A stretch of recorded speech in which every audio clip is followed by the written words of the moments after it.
Match બાદ રોહિત અને Stokes વચ્ચે ભયંકર લડાઈ, એકબીજાને ખરી ખોટી સંભળાઈ। જી હા મિત્રો, તમે બધા જાણી જ ગયા છો કે ગઈકાલે ભારતે શાનદાર જીત મેળવી હતી। જે બેન સ્ટોક્સ જે છે ઇંગ્લેન્ડના કપ્તાન, તે આડી અવળી વાતો કરી રહ્યા છે અને આડા અવળા બહાના બનાવી રહ્યા છે। તો શું થઈ ગયું છે અને શું બહાના બનાવ્યા છે એ પણ હું તમને જણાવી દઉં, અને રોહિત શર્માએ કઈ રીતે સંભળાવી એ પણ હું તમને જણાવું।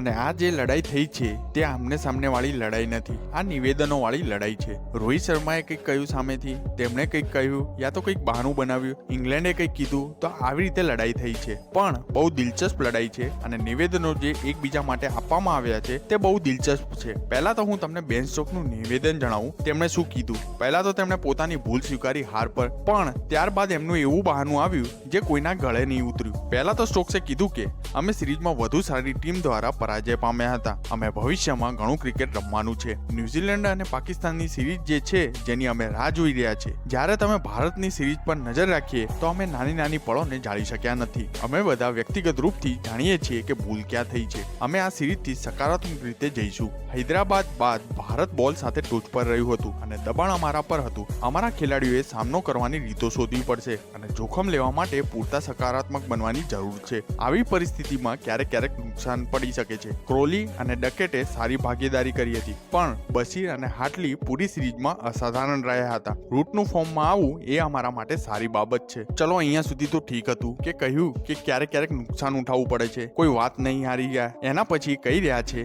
જ્યારે ભારત બોલ સાથે ટોચ પર પહોંચ્યું ત્યારે ઘણા ખેલાડીઓ બેટની આસપાસ આવ્યા હતા, એટલે કે નજીકના ફિલ્ડરો વધુ તૈનાત હતા। આપણે તે લોકોને રમતથી રહેવાની જરૂર છે અને કેટલીક વાર આ પતન તરફ દોરી શકે છે। એટલે કે આમને પૂછવામાં આવ્યું હતું કે આટલું અટેકિંગ કેમ રમ્યા ભાઈ, આ બેસબોલ કેમ રમ્યા ભાઈ, તમને ખબર છે કે બેસબોલ નહીં રમી શકતા, ડિફેન્સિવ રમવાની જરૂર છે, તો કેમ નહીં રમ્યા। અહીંયા ઉલટું બહાનું કહેવા લાગ્યા કે અમારે તો સકારાત્મક રહેવાની જરૂર હતી, તો અમારા બેટ્સમેનોએ સકારાત્મક બેટિંગ કરી અને આઉટ થઈ ગયા, શું થઈ ગયું છે ભાઈ। એટલે કે એમનો મતલબ સકારાત્મક રહેવાની જરૂર છે અને અહીંયા પતનનું કારણ બની ગયું છે। માની લો ને કે બેસબોલ ભારતમાં નહીં ચાલી શકતું, મોઢું ખોલીને બોલો કે અહીંયા બેસબોલની સાથે અમે નથી જીતી શક્યા, તમે આ સ્વીકારતા કેમ નથી કપ્તાન સાહેબ। ત્યારબાદ એના પછી રોહિત શર્માએ પ્રેસ કોન્ફરન્સમાં શું બોલ્યા તે પણ જાણવું જરૂરી છે। રોહિત શર્માને પૂછવામાં આવ્યું કે ઘણા લોકો કહી રહ્યા હતા કે સિરીઝ બાદ રિટાયરમેન્ટ લઈ લેશો, બહુ ઉંમર થઈ ગઈ છે, તો રોહિતે બહુ દિલચસ્પ જવાબ આપ્યો। રોહિતે કહ્યું કે એક દિવસ હું જાગી જઈશ અને સમજીશ કે હું સારો નથી, તો હું તરત જ સંન્યાસ લઈ લઈશ, પરંતુ છેલ્લા કેટલાક વર્ષોમાં હું મારા જીવનનું સર્વશ્રેષ્ઠ ક્રિકેટ રમી રહ્યો છું। આ બધું બોલતા તેમણે બધાની બોલતી બંધ કરી દીધી હતી અને કહ્યું સ્ટોક્સ વાળા નિવેદન પર તો ભાઈ બેસબોલ અહીંયા નથી ચાલતું, તમારે પરિસ્થિતિને અનુરૂપ રમવું પડે છે। તો મિત્રો, તમારું શું કહેવું છે આના પર? વિડીયોને લાઈક કરી મને કમેન્ટ્સમાં